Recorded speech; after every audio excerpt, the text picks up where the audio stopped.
And Prasar Bharati special correspondent Vinod Kumar is joining us from Dubai.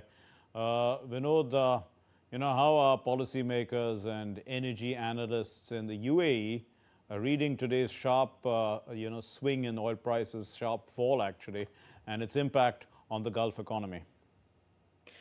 See, Mark, the current volatility is driven by the severe disruption of shipping through the Strait of Hormuz enabled by the Iranian government. And this is being treated as a high stakes stress test for all the Gulf economies, not only UAE. And the Gulf is shifting from a wait and see approach to active crisis management. The focus is now on three main critical pillars. One is protecting liquidity, and the next is managing the local infrastructure risk and long term fiscal stability. On a fair weather day, these price upswings are simple revenue windfall. Instead, now they are managing them as a significant risk premium that threatens long-term stability. When I mentioned infrastructure risk, yesterday the Babco oil facility in Bahrain was taken offline by a drone attack.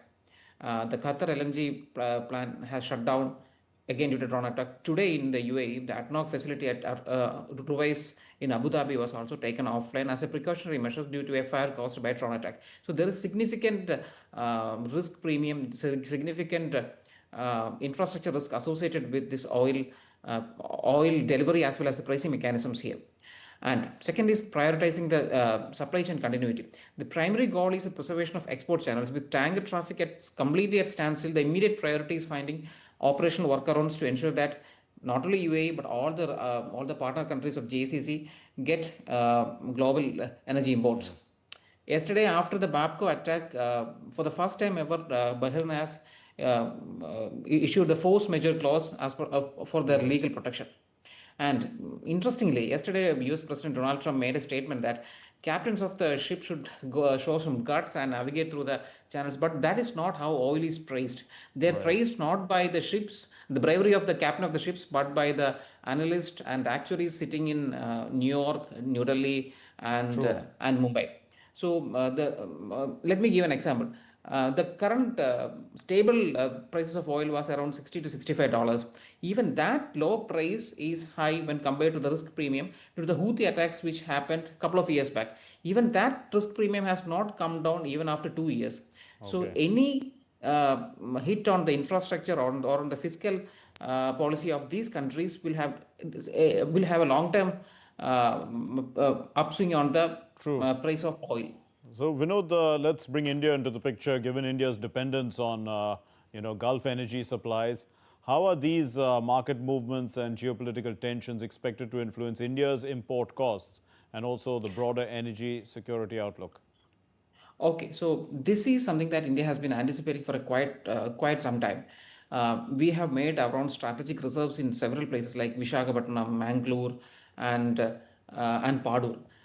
We moved away from the complete total Hormuz dependency to dependency of oil from across the world. Approximately only 40% of India's crude oil is traveling through the Strait of Hormuz. This is actually single largest vulnerability. In response, India has made aggressive diversifying sourcing over last decade, with other 70% coming from Central Asia, from West Africa, from United States and Russia. And again, we have our own strategic buffers, and we have our long-term oil supply agreements with various countries. And there is another LPG or LNG pressure point. One of our main sources of LPG was from Qatar, and we have signed a long-term agreement with Qatar in the last couple of years. But this is now under a significant threat because the Qatar LNG is again under force majeure, and they are not able to give their commitments. And that's the reason why government has issued emergency directives to state-run oil refineries and to maintain that LPG is made domestically available. Right. And we have also asked our oil marketing companies to take some hit on their margins and provide stable LPG particularly to the households. The consensus is that India is well placed to withstand short-term supply shocks, provided the conflict does not result in a Right. prolonged total closure of these maritime choke points.